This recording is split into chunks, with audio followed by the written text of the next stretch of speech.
Friends, आपका स्वागत है मेरे चैनल पर। इस वीडियो में मैं आपको जो हमारा सब्जेक्ट है theory of automata and formal language, इसके इंपोर्टेंट क्वेश्चन बताने वाला हूं। सबसे पहले हम यूनिट 5 की बात करते हैं। यूनिट 5 में कौन कौन से इंपोर्टेंट क्वेश्चन है। तो सबसे पहला जो क्वेश्चन है ट्यूरिंग मशीन। ट्यूरिंग मशीन के बारे में पढ़ लेना, 100% इंपोर्टेंट क्वेश्चन है ये। कोई और टॉपिक से क्वेश्चन आए या ना, इससे जरूर आएगा। ट्यूरिंग मशीन के बारे में पढ़ लेना, इसकी डेफिनेशन पढ़ लेनी, टपल पढ़ लेना, इसकी कंस्ट्रक्शन पढ़ लेनी है।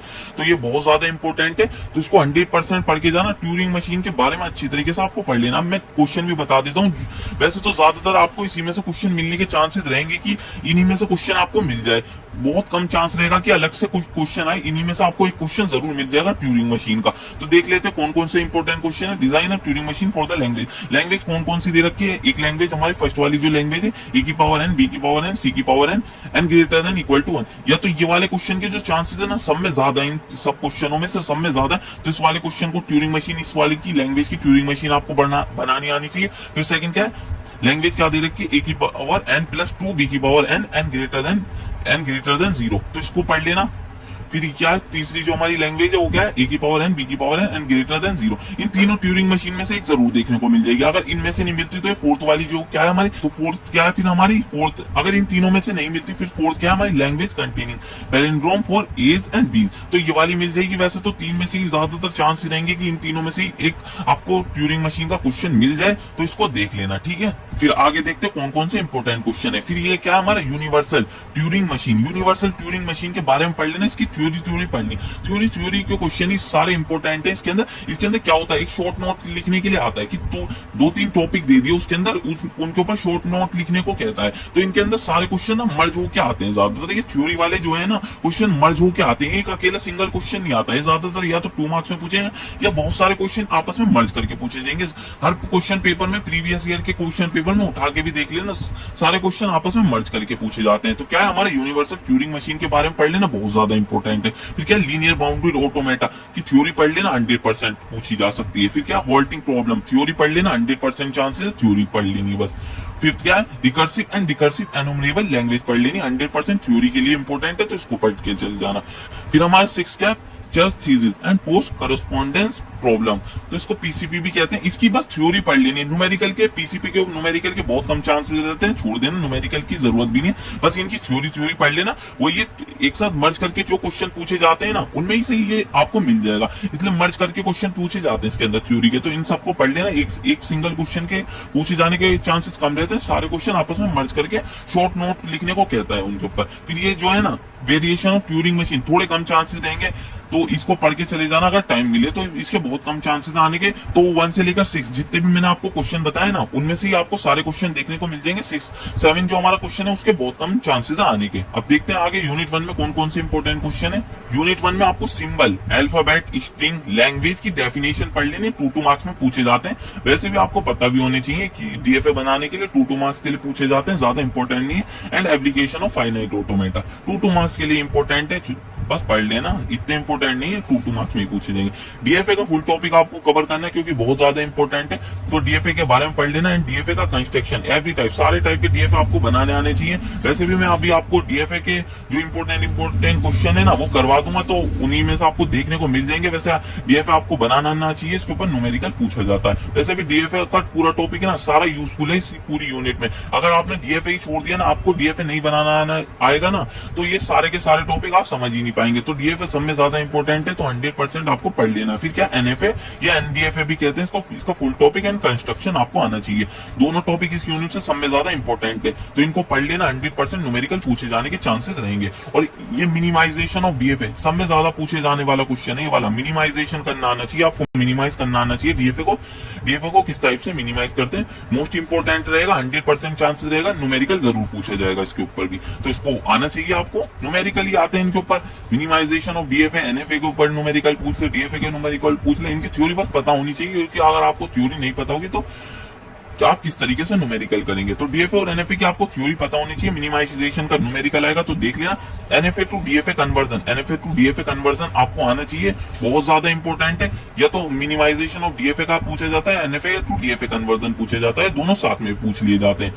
और epsilon NFA to NFA conversion, ये सारे कन्वर्जन बहुत ज्यादा इंपॉर्टेंट है। बताऊं क्यों, क्योंकि पूरी सेकंड यूनिट जो है ना, इन्हीं के ऊपर बेस्ड है, इन्हीं कन्वर्जन के ऊपर। अगर ये कन्वर्जन आपको नहीं आएंगे तो सेकंड यूनिट भी आप कर नहीं पाएंगे, क्योंकि कन्वर्जन उसके अंदर बहुत ज्यादा इंपॉर्टेंट है। एप्सिलॉन एनएफए कन्वर्जन भी हमें करना पड़ता है सेकंड यूनिट में, तो इनको पढ़ लेना। इनके ऊपर न्यूमेरिकल फर्स्ट यूनिट में भी आता है, सेकंड यूनिट के लिए बहुत ज्यादा इंपॉर्टेंट है।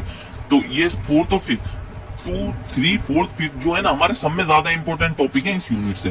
तो इस यूनिट के ये तो टॉपिक बिल्कुल भी नहीं छोड़ना आपको, ठीक है। फिर हमारा क्या डिफरेंस देख लेना, मोरे एंड मीले मशीन में डिफरेंस ही देख लेना है आपको, बस ज्यादा इंपॉर्टेंट नहीं है इन सब क्वेश्चनों में से ना। ये जो डिफरेंस मोरे और मीले मशीन के ऊपर ना क्वेश्चन बहुत कम ही आते हैं, इनके अंदर आउटपुट एसोसिएट होता है हमारी इनपुट स्टेट के साथ। तो इसके अंदर मोरे और मीले मशीन में एक आउटपुट भी दिया होता है, उसके हमारी जो डीएफए और एनएफए होता है बस इसके अंदर इनपुट ही पता होता है, जबकि हमारे मोरे और मीले मशीन में हमें आउटपुट भी पता होता है। तो इनको पढ़ लेना, बस इनके अंदर डिफरेंस ही पूछे जा सकते हैं। और एनएफए और डीएफए में डिफरेंस देख लेना, ज्यादा इंपॉर्टेंट नहीं है, कभी कभार पूछ लिए जाते हैं, तो ये किसी और क्वेश्चन के साथ मर्ज करके देते, तो इनके बीच में डिफरेंस देख लेना। फिर एनएफए विद एप्सिलॉन ट्रांजिशन, ये आपको पता होनी चाहिए। अगर आपको यही नहीं पता होगी ना एनएफए विद एप्सिलॉन ट्रांजिशन, तो आप एप्सिलॉन एनएफए से एनएफए में कैसे कन्वर्ट कर पाएंगे। तो जो पूरी सेकंड यूनिट भेज देना वो एप्सिलॉन ट्रांजिशन पर भेज दे। हमारी क्लीन क्लोजर में बहुत ज्यादा यूज होने वाला है एप्सिलॉन ट्रांजिशन, तो इसको पढ़ लेना। क्वेश्चन आने के थोड़े कम चांसेस है यूनिट 1 में, पर पढ़ लेना, इंपॉर्टेंट तो है, सेकंड यूनिट में बहुत ज्यादा यूज है। तो फर्स्ट यूनिट हमारी सब में ज्यादा इंपॉर्टेंट है, तो इसको अच्छी तरीके से ही पढ़ना। अगर ये यूनिट छोड़ देते हो तो पूरा सब्जेक्ट आप समझ ही नहीं पाएंगे, पूरा सब्जेक्ट बेकार है, आप बिल्कुल भी समझ ही नहीं पाएंगे पूरे सब्जेक्ट को। फर्स्ट यूनिट सब में ज्यादा इंपॉर्टेंट है, तो सब में पहले फर्स्ट यूनिट को ही आपको पढ़ना है। फर्स्ट यूनिट के बिना आप कोई सा भी टॉपिक समझ ही नहीं पाएंगे, क्योंकि फर्स्ट यूनिट से हमारा बेस है, इसको पढ़ना जरूरी है। तो इसको पढ़ लेना। आप देखते हैं यूनिट 2 में, यूनिट 2 में जो हमारे फर्स्ट जो क्वेश्चन है वो क्या है, रेगुलर एक्सप्रेशन के बारे में पढ़ लेना। इसकी डेफिनेशन क्या होती है, रेगुलर एक्सप्रेशन 2 मार्क्स में पूछा जाएगा कि 2 मार्क्स में न्यूमेरिकल पूछा जा सकता है, रेगुलर एक्सप्रेशन कैसे लिखते हैं, हमारा जो रेगुलर एक्सप्रेशन किस तरीके से लिखा जाता है, उसके ऊपर क्वेश्चन आ सकता है। 2 मार्क्स के लिए इंपॉर्टेंट है। पिजन प्रिंसिपल भी 2 मार्क्स के लिए इंपॉर्टेंट है, तो इनको बस 2 मार्क्स के लिए पढ़ लेना, इतना इंपॉर्टेंट नहीं है। तो ये closure properties of regular language है, decidability decision properties of regular language, तो इसके ऊपर थ्योरी का क्वेश्चन आ सकता है। 100% चांसेस रहते हैं, तो 100% पढ़ के चले जाना, थ्योरी के लिए बहुत ज्यादा इंपॉर्टेंट है। क्योंकि अगर आपको थ्योरी का क्वेश्चन चाहिए तो ये वाला क्वेश्चन बहुत ज्यादा इंपॉर्टेंट है, ज्यादातर पूछा जाता है, तो इसको पढ़ के चले जाना। फिर क्या, पंपिंग लेमा, पंपिंग लेमा का भी इंपॉर्टेंट है, pumping lemma for regular language, इसको पढ़ के भी चले जाना। थ्योरी के साथ साथ एक न्यूमेरिकल मर्ज करके पूछा जाता है इसके अंदर। ये जो 3 न्यूमेरिकल बताएं, इनमें से ही आपको एक न्यूमेरिकल जरूर देखने को मिल जाएगा, बस डिजिट या तो ऊपर की चेंज कर सकता है, इनकी जगह कुछ और दे सकता है, पर ज्यादातर चांसेस रहेंगे कि ना इन तीनों में से ही ना कोई एक क्वेश्चन आपको जरूर देखने को मिल जाएगा। तो फर्स्ट क्वेश्चन क्या है, प्रूव दैट लैंग्वेज दे रखी है a की power p is a prime, तो इज नॉट रेगुलर, इसको देख लेना। Prove that language l equal to 0 की पावर n स्क्वायर और n की वैल्यू क्या है, greater than equal to 1 is not regular. Language क्या है, थर्ड क्या है, जो हमारा a की पावर n, b की पावर n और n greater than equal to 0 is not a regular. तो इसको पढ़ लेना, 100% चांसेस रहेंगे। और न्यूमेरिकल भी बता दिए, इन्हीं में से आपको एक न्यूमेरिकल देखने को मिल जाएगा अगर आता भी है तो इनको पढ़ के चले जाना। बट ऊपर की डिजिट चेंज कर सकता है, वरना और कुछ चेंज नहीं करेगा। मुझे जहां तक लगता है इनमें से एक आपको जरूर देखने को मिल जाएगा। फिर अगला क्या है, क्लीन क्लोजर। क्लीन जो हमारा क्लोजर थ्योरम है ना, जो क्लीन थ्योरम है उसको पढ़ लेना। उसके अंदर हमें क्या करना पड़ता है, regular expression to finite automata में कन्वर्जन करना पड़ता है। रेगुलर एक्सप्रेशन को किस तरीके से फाइनाइट ऑटोमेटा में कन्वर्जन करते हैं, इसके ऊपर न्यूमेरिकल आता है। मोस्ट इंपोर्टेंट टॉपिक मान लीजिए, ये वाला न्यूमेरिकल जरूर पूछा जाएगा इसके अंदर से, तो इसको अच्छी तरीके से पढ़ के जाना। ये वाला न्यूमेरिकल ज्यादातर पूछा जा रहा है, तो इनको पढ़ लेना अच्छी तरीके से, बहुत ज्यादा इंपॉर्टेंट है। हमारा फिफ्थ क्या है, एडेंस थ्योरम देख लेनी। एडेंस एल्जेब्रिक मेथड के ऊपर यहाँ पर न्यूमेरिकल पूछा जाता है, इसके भी 100% चांसेस रहते हैं और मोस्ट इंपोर्टेंट भी। इसके अंदर क्या करना पड़ता है, finite automata to regular expression में कन्वर्जन करना पड़ता है। तो दोनों में से एक आएगा, या तो क्लीन क्लोजर वाला या एडेंस थ्योरम वाला आएगा, तो दोनों को देख लेना, इंपॉर्टेंट रहेंगे इस यूनिट के लिए। फिर यूनिट 3 में देखते हैं। यूनिट 3 में सब में पहले 2 मार्क्स के लिए देखते हैं, कॉन्टेक्स्ट फ्री ग्रामर की डेफिनेशन पढ़ लेनी है और लीनियर ग्रामर पढ़ लेना। लीनियर ग्रामर क्या होती है, राइट लीनियर ग्रामर और लेफ्ट लीनियर ग्रामर, इनकी डेफिनेशन पढ़ लेनी, 2 मार्क्स के लिए इंपॉर्टेंट रहेगी।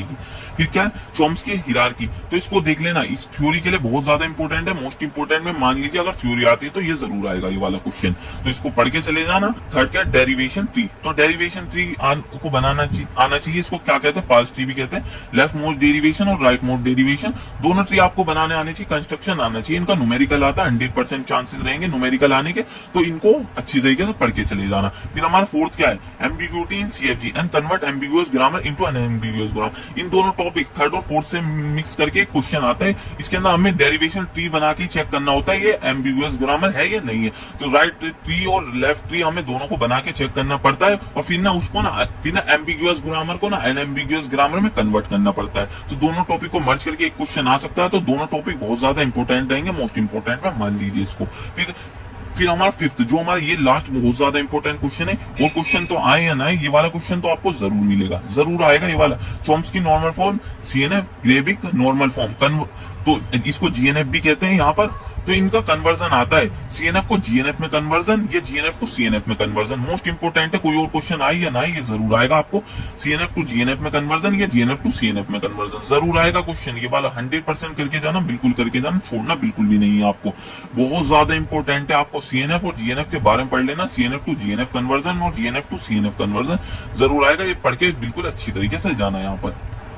फिर हमारा क्या है 2 मार्क्स के लिए जो है simplification of context free grammar, छोड़ने को छोड़ भी सकते हो, और regular expression to CFG 2 marks के लिए आएंगे। अगर छोड़ना चाहो छोड़ सकते हो, आपकी मर्जी, आप करना चाहो कर सकते हो। मैंने तो बता दिया अगर आप पूछे जाएंगे 2 मार्क्स में इन्हीं से क्वेश्चन पूछे जाते हैं। और जो लॉन्ग क्वेश्चन मैंने आपको अलग से बताई दिए, जो जिनसे लॉन्ग क्वेश्चन आते हैं 7 मार्क्स के लिए।